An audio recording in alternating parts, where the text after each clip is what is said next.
సంవత్సరాల తరబడి ఎన్ని మందులు వాడినా మీ మోకాల నొప్పులు తగ్గట్లేదా? ప్రాణ పెయిన్ క్లినిక్ లో అత్యాధునిక చికిత్స.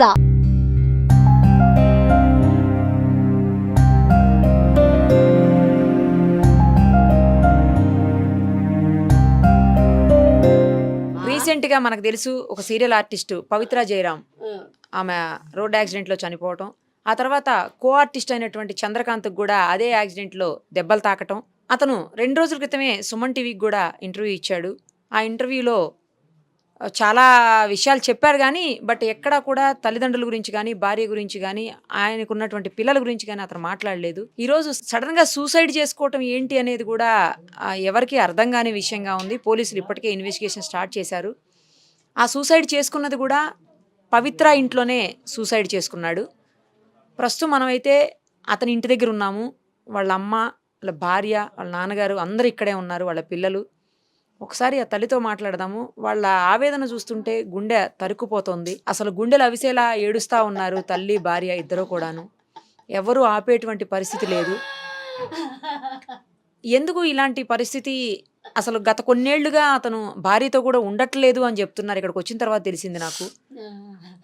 అసలు ఏం జరిగింది అడుగుదాము. అమ్మా, ఎందుకు ఇట్లాంటి పని చేశాడు చంద్రకాంత్? పవిత్ర చేసింది.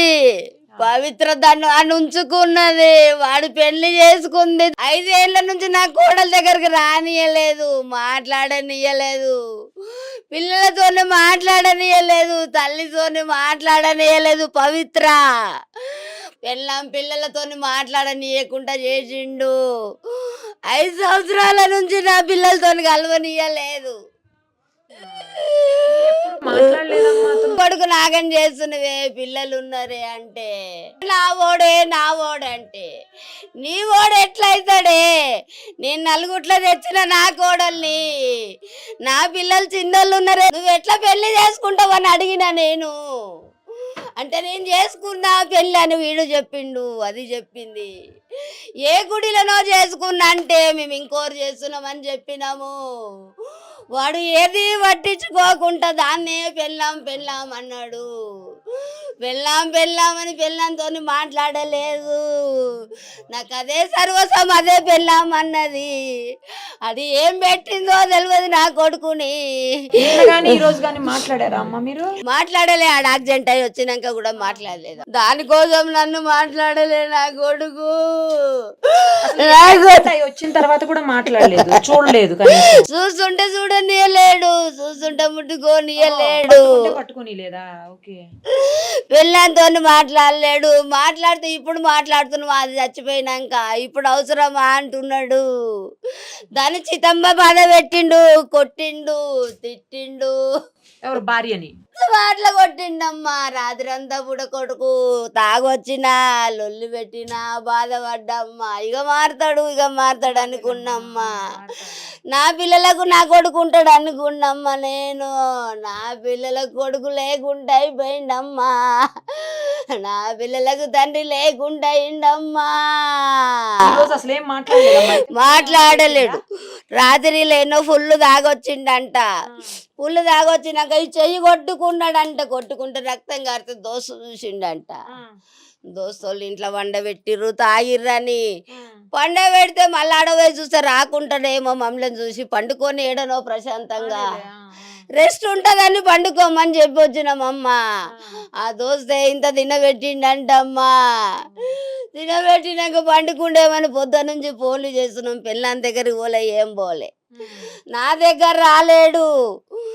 ఏం రాకుంటాయో రాకపోయాని చెల్లె ఫోన్ చేస్తుంది, పెళ్ళాం ఫోన్ చేస్తుంది. ఫోనే ఎత్తుతలేడు. ఎల్ఐసి కోసం చచ్చిపోతే పైసలు వస్తాయంట కదా, దానికోసం పోతున్నాను ఎవరికో చెప్పిండంట దోస్తుకు. దానికోసం చెప్తే ఇంకా వస్తలేడు కొడుకు. నాష్ట తినలే, ఏం తినలేడు అనుకున్నామ్మా నేను. నాకు 2 కొడుకులు, 1 బిడ్డ అమ్మా. 5 మాత్రం ఫోన్లు చేస్తా ఉన్నాం. 12 గంటల నుంచి ఫోన్లు చేస్తుంటే ఫోన్ ఎత్తుతలేడు. దోస్తులే కదా ఈ రోజు 12 గంటల నుంచి ఫోన్లు చేస్తా ఉంటే ఎత్తుతలేడు. అడాయిడా దోస్తులకు అందరు చేస్తేనే ఉంది. పెళ్ళాము ఎత్తుతలేడు. ఎత్తకుంటే మళ్ళీ యాదికొచ్చి అడగిట పోయి వండుకున్నాడో ఏమని యాదికొచ్చి ఇందాక 5 గంటలకు పోయిర్రు. 5, 5:30కి 2 పిల్లల్ని పంపించినాము. పంపిస్తాడ పోయినాక వాళ్ళు చక్కగా చెప్పలేరు, వాళ్ళకి అయిపోయి తిన్నారో ఏం తిన్నారో. తర్వాత వాళ్ళ కొట్టిర్రంట, కాళ్ళకు బట్ట కట్టుకుండంట, మెడ చుట్టుకుండంట, ఫ్యాన్కి వేసుకుండో దేనికి వేసుకుండో తెలియదు నాకు.